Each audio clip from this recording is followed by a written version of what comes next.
Say, praise the Lord. Let us open our Bible on John 15, verse 4. Praise the Lord. Abide in me, and I in you, as the branch cannot bear fruit of itself, except it abide in the vine. No more can ye, except ye abide in me. Hallelujah. So, ano man ang mga pangyayari sa sanglibutang ito, unsa may mga panghitabo dinhi sa kalibutan, malisod ang kalibutan karon. Pero dili itugot sa Dios nga wala tay mahimo. Naatay mahimo. O makahimo lang ta sa pagluwas sa atong kinabuhi nga makasurvive kita nining kalibutana if we abide in Him. Praise the Lord. So morning instruction ni Jesus sa ato tanan, abide in me and I in you. So if God is in you, you must worry free. You must be of good cheer. Jesus said, be of good cheer, for I have overcome the world for you. Praise the Lord. So, i-pray natin ang ating mga kapatiran. Although, wala mang mga napinsala na buhay sa baha, pero maraming napinsala na mga karsada. At ngayon ko lang narinig, kanina lang, nag-usap kami ni Charity, pati ang husband niya, na maraming nawala sa kanilang ari-arian sa baha. Mabuti na lang, during that flood, they were not in their house. They were somewhere together with his family. Buti na lang sinama niya ang pamilya niya sa labas. Kaya wala sila sa bahay at that time. Pag uwi nila, ubos lahat ang gamit nila. Pati yung savings nila na naipon nila. Malaki-laking halaga rin yun. Natangay rin. Kaya naisip ko, sino man sa atin dito na may mga things na ma-donate natin sa kanila. Madamit man, magamit man. Marami naman tayong, may mga ano tayo dyan, hindi na natin ginagamit na good pa. I-donate natin sa kanila. I-deliver natin doon sa bangkiruhan, sa bahay nila. Praise the Lord. Para immediate nilang pangangailangan. Mag-ano tayo doon. Mag-donate tayo. Anything na gamit, damit, usable na para sa kusina, o meron kayong sobrang washing machine, kung meron lang, i-donate. Kung meron lang. Kung meron tayong sobrang frigidaire, hindi man natin alam. Anything that is pwede nating i-donate sa pamilyang ito. Sila yung pinaka ngayon na kawawa, na natamaan. Pero at least nagpasalamat siya sa Diyos na walang buhay na nawala sa kanila. Sabi ko, makita lang din yan. But kailangan natin tumulong. Praise the Lord. Kaya mag-abide tayo sa Diyos, sa ating Panginoong Hesus Kristo. Now, how do we abide in Him? Basahin natin. John 8:31. Praise the Lord. Then said Jesus to those Jews which believed on Him, if ye continue in my word, then are ye my disciples indeed. Yes. Paano tayo mag-abide kay Lord Jesus Christ? We continue in His word. How do we continue in His word? Not necessarily you are reading continuously, not necessarily you are hearing the word of God continuously, but to continue in His word is to apply the word of God non-stop, season or out of season. Para ito mag-asawa Diba? Pag magkasal ako, tatanungin ko sa lalaki at babae, husband or man, will you cherish and love your wife in richer or in poorer, in sickness or in health? O ibig sabihin yan, parang mag-asawa tayo. Kay Jesus Christ, we are the wife, He is our husband. So, kailangan mag-abide tayo sa Kanya. How? Paano tayo mag-abide sa Kanya? Mag-continue tayo sa Kanyang word. Mag-continue tayo sa ating pag-obey. Mag-continue tayo sa pag-apply sa Kanyang word. Sigurado yan. 100%. Mag-abide din siya sa atin. Praise the Lord. And ask what you will, it shall be done unto you. Mahirap ang panahon ngayon, hindi basta-basta. Maraming pangyayari ngayon sa mundong ito. But remember, everything are under the control of God. Kaya the greatest advantage ever na makonsider natin is that God is in you. Praise the Lord. The hope of glory. So paano natin gawin na Jesus will be in you, will be in me, will be in each of us if we abide in Him? Paano tayo mag-abide sa Kanya? If we continue in His Word. Paano tayo mag-continue sa Kanyang Word? Sa pag-apply, sa pag-obey nito. Kahit sabihin mo mag-continue ako sa Word niya and you do not apply day by day sa buhay mo as if you are not continuing in His Word. Kaya ganun ka-importante. Saan man tayo naroroon, abide tayo sa Kanyang banal na salita. Mag-continue tayo. Masarap, matamis na si Jesus na sa atin, na tayo nandyan kay Jesus Christ. Masarap, matamis na magsunod sa Kanyang banal na salita. Bakit? Basa Psalms 89:34. Praise the Lord. My covenant will I not break, nor alter the thing that is gone out of my lips. Yes. There is guarantee from Him. Anong guarantee ng Diyos sa bawat isa sa atin? If we abide in Him, if we continue in His Word, if we apply His words, if we obey His commandments, sabi niya, o sabi dito, my covenant will I not break, nor alter the thing that is gone out of my lips. Kaya importante, pamilyar natin yung lumabas sa Kanyang lips. Para doon tayo maglagay ng hope, doon tayo maglagay ng trust, doon tayo maglagay ng tinatawag na expectation, and you will never prostrate. Hindi ka mapoprostrate because it is God who made the guarantee. Tingnan mo yung doktor sa Dabodok. Hiningian ng guarantee ng pamilya ng Yap nung uoperahan siya ng skull operation.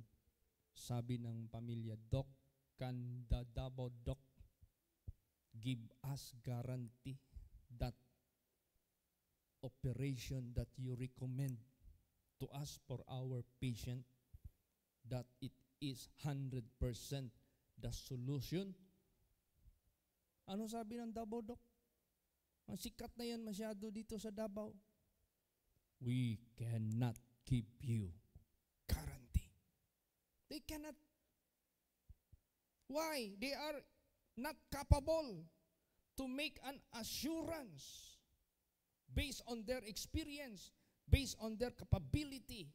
They cannot give you the guarantee. But how it is God can give you guarantee? How it is God can give to everyone a guarantee? Because He is capable. He is able. He is trustworthy. He is faithful. He is powerful. Praise the Lord. Ganun ka-blessed. Yung sinabi ni Jesus na if ye abide in me and I in you, huwag mo maliitin yan. Higit ka pa sa Superman.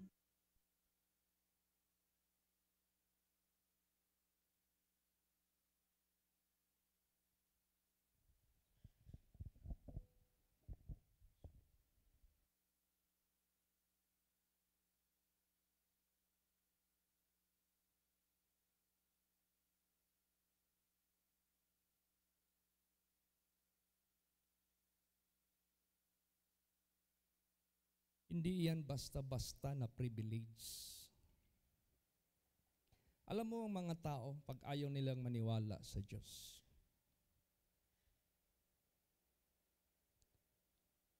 they shall be considered as fools.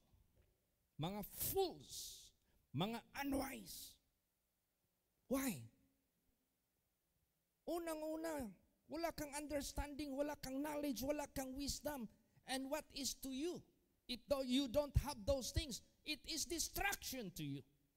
It is distraction to anyone. God said to all people whom He made, my people are destroyed for lack of knowledge because of no having opportunity to have knowledge. Hindi dahil walang opportunity na walang knowledge because they refuse knowledge. They refuse God. They refuse to believe God. Kaya pag sinabi ni Jesus Christ, if you abide in me and I in you, that is something super, super privilege. Kaya pagsikapan mo yan. Praise the Lord. Pagsikapan natin yan. Don't that opportunity slip out of the hand of yours. Binigay na sa Diyos sa iyo. Na siya'y mapapasa iyo. If you abide in Him, then grab that. Don't let it slip out of your hand. Baka hindi na yan babalik sa buhay mo forever and ever. And you will regret eternally. Sayang. O yun na nga. How? Paano natin gawin? To abide in Him. Continue in His Word. How we continue, how do we do that? Apply the Word of God, season or out of season, in sickness or in health, in richer or in poorer, in all kind of status sa mundong ito. Ganun ang dapat nating ipagpatuloy. Kasi hindi niya i-break yung covenant niya sa atin. Praise the Lord. He cannot break what He uttered, what He have spoken to those who abide in Him, to those who continue in Him. Hindi niya pwedeng i-break both temporal and eternal things. Basahin natin. Numbers 23:19. Praise the Lord. God is not a man that He should lie, neither the Son of Man that He should repent. Hath He said, and shall He not do it? Or hath He spoken, and shall He not make it good? Yes. Hindi siya katulad sa tao. Pwede kang mag-alinlangan. Hindi siya katulad sa tao. Hindi mo siya you cannot rely. It's not reliable. He is not like a man because He is God. That He should lie. Hindi siya katulad sa tao na magsisinungaling siya. Neither the Son of Man that He should repent, na magbabago siya. Hath He said, shall He not do it? Or hath He spoken, shall He not made it good? Tingnan mo si Lord Jesus Christ. May mga maglapit na tao sa Kanya. Master, my daughter is in the point of death. Just speak your word and my daughter shall be healed. Anong sabihin ni Jesus mangyayari?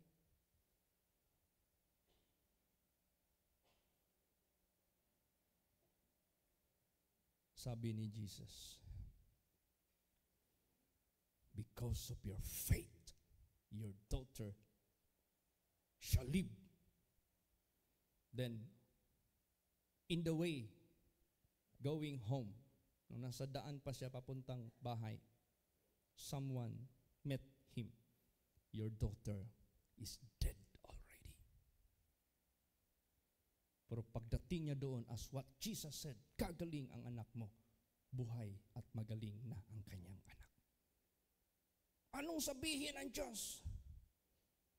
Even majority of the words of the people of the world will go against His word. They cannot prevail. Kaya, trustworthy siya. Praise the Lord. This is not just a myth. This is not a dream. This is real. This is true and accurate and faithful God. Lahat ng sinabi ni Jesus Christ dito natupad. Praise the Lord. Kaya ganun din sa buhay natin ngayon. Huwag tayong matakot sa mga... Kanina hindi ako nakaas ng revelation. I supposed to. But now, I will ask. Kasi maraming nag-i-inquire sa akin. Ano daw ang instruction ni Jesus sa New Year? Bagay new pa naman. Bago pa naman 2024, I can still ask God's instruction. What will be His guidance to us on these coming days within this year, 2024? Ganun ka-importante. He will make good. Anong covenant niya? Sa Word of God na pinapakinggan natin, na binabasa natin, na nag-a-abide tayo, na sinusunod, na nagko-continue tayo sa Kanya. Hindi yan maging void and useless. That is the most The most trustworthy of all is God. Praise the Lord. Ang Diyos. Mamatay man si Elon Musk, mamatay man ang mga great personalities sa mundong ito, but God never dies. Hindi siya namamatay. From His strength, from His power, from His promises. Hindi yan mamamatay. Forever yan. Kaya, mapalad ka. If He who did promise, I am in you, mapapasayo siya, si Jesus Christ. Praise the Lord. Kaya tingnan mo, may nagsabi sa akin, Pastor Chit,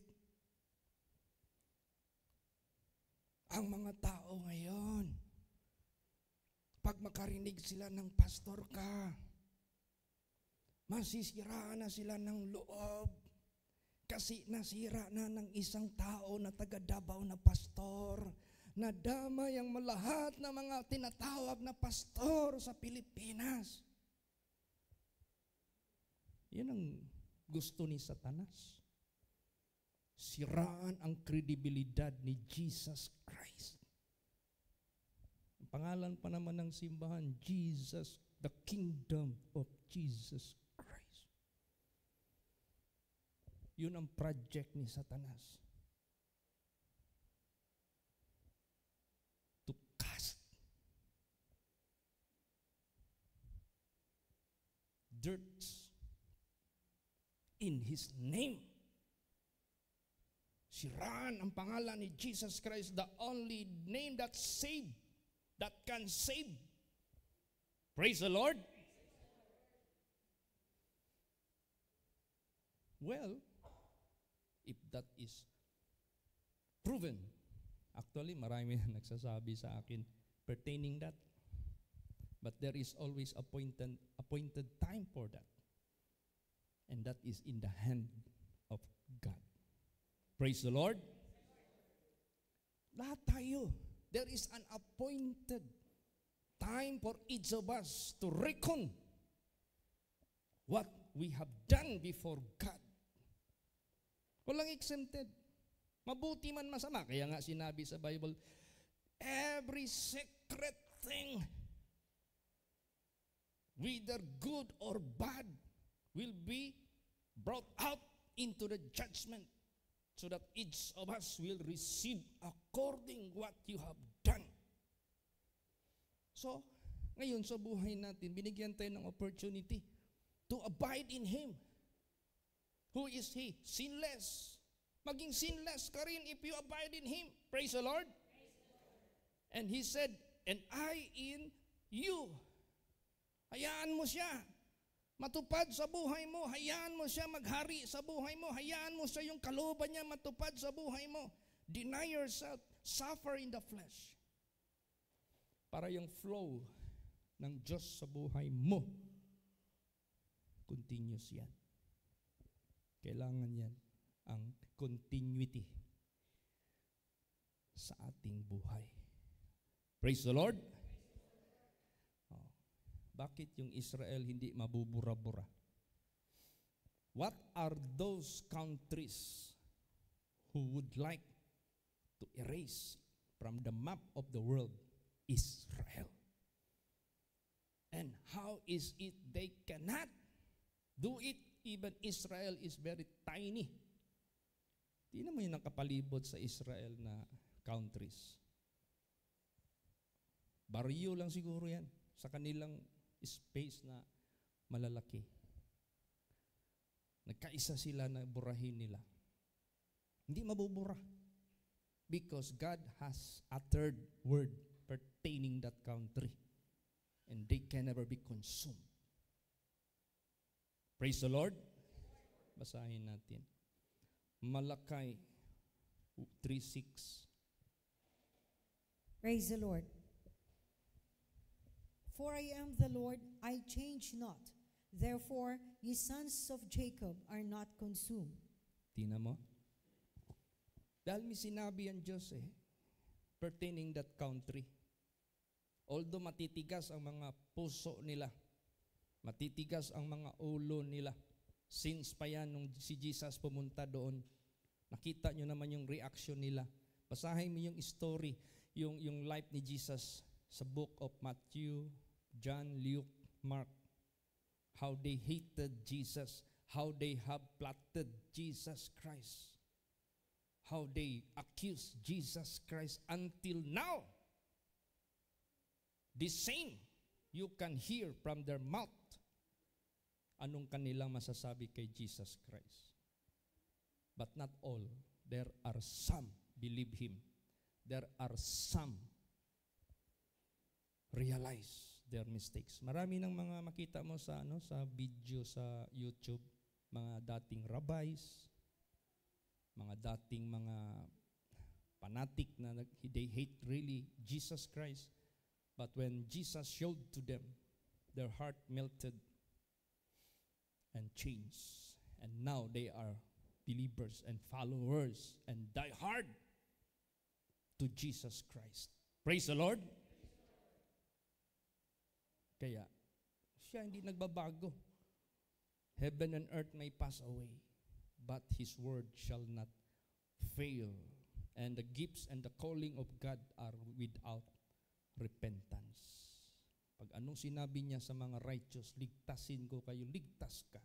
Pag sinabi niya sa mga tao, maimpirno kayo, maimpirno ka. Pag hindi ka nagrepent. Yung babae na na-met ko sa barko. Sabi niya sa akin, "Hi, Pastor." Pagtingin ko sa kanya sa mata niya, nag-smile siya sa akin. Alam niya yung message na tinatapon ko sa mata niya. I am not happy. Kahit hindi ko siya kilala, hindi ko siya kamembro, since she greeted me, I must let her feel what feeling I have from her aura. Sagot kaagad siya sa akin. Tingnan mo yung body language lang ang communication namin. Sabi niya sa akin, "Di ba, Pastor, nandyan mo yan sa Bible na kahit hindi tayo faithful, faithful pa rin ang Diyos sa atin." Sumagot ako sa kanya. Unsa may gisaad sa Dios sa mga makasasala, nga maghinulsol, wa magbag-os kinabuhi, hantud sa kamatayon. Did He promise life everlasting?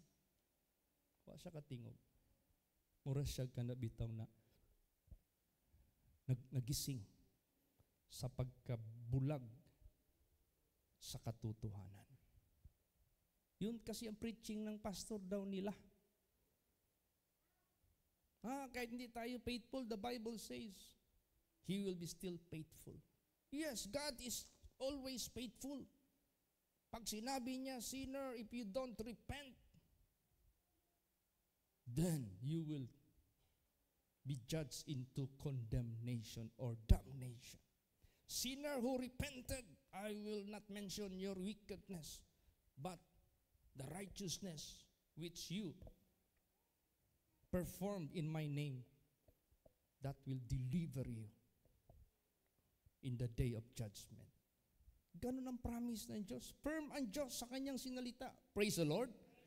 O kaya sa buhay natin, don't make or play a clown. Huwag kang magbiro-biro dyan sa Diyos. Para kang clown, mapuro joke-joke lang sa'yo. No. Seryosohin mo ang Diyos. Seryosohin mo yung Word of God. Huwag kang matabunan ng mga pilosopo ng isip mo na hindi naman kapakipakinabang sa buhay mo. Basa, James 1:17. Praise the Lord. Every good gift and every perfect gift is from above and cometh down from the Father of lights, with whom is no variableness, neither shadow of turning. Yes. What is the most reliable and most prominent gift na sinasabi sa Bible? Gift of God. Di ba? Everlasting life. Praise the Lord. Every good gift and every perfect gift is from above and cometh down from the Father of lights, with whom is no variableness, neither shadow of turning. Those who believe Him and died till the end, faithful unto Him, ang kanyang gift of everlasting life, no shadow of turning, that surely will be given to you without delay. Praise the Lord. Walang delay yan. Pagdating ng panahon, sigurado yan. 100% yan. Kaya ganun ka-blessed if we abide in Him, if we continue in His Word.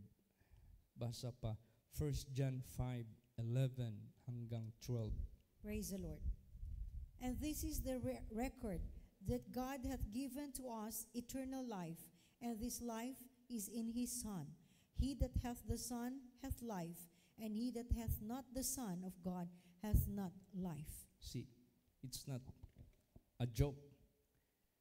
This is the record that God hath given to us eternal life, and this life is in His Son. He that hath the Son hath life, and he that hath not the Son of God hath not life. Hindi ito si Kibuloy. Praise the Lord. Hindi. Si Jesus Christ ito. This is not Kibuloy. Neither me, neither any other man. But this is the only one, Jesus Christ. Let us not act as a false Christ, as a false Son of God, but rather let us bring the real Son of God, the Savior of the world. Kung wala ka sa Kanya, ito may ginagaya niya. Kung wala, di daw dadaan sa, ito yung mga verses na ito, ginawa niyang personalize. Alam mo bakit? Para ano yung gusto niyang ipautos sa inyo, susunod lahat sa Kanya. Bubulagin ka. Kahit samantalahin pa yung kayamanan mo, samantalahin pa yung katawan mo, wala ka nang magawa. Kasi kung wala kang Son of God, wala kang kaligtasan, kaya huwag ka nang pumalag dyan. Huwag nating gamitin ang Word of God. Let us not handle the Word of God deceitfully. Praise the Lord. Let us not corrupt the Word of God, but let us speak the Word of God in sincerity and in truth. Dahil yan ay totoo if we use it properly by the leading of God, by His Spirit. Ganun. Kaya, hindi nyo ba alam?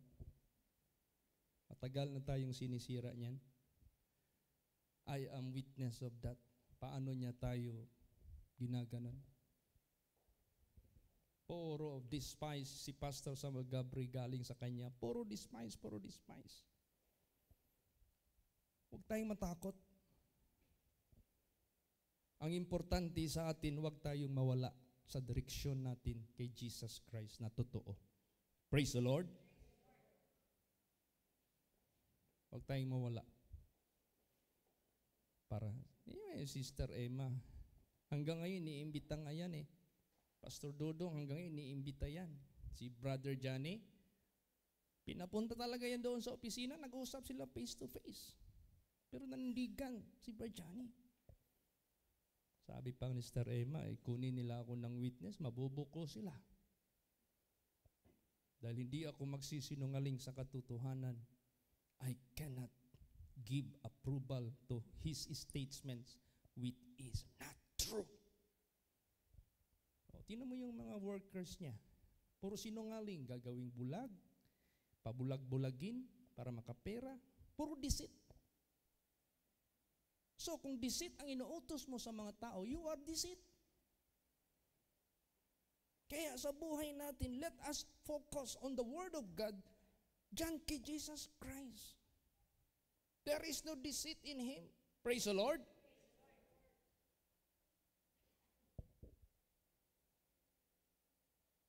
I am not witnessing against Him, but the Word of God is witnessing to all of us.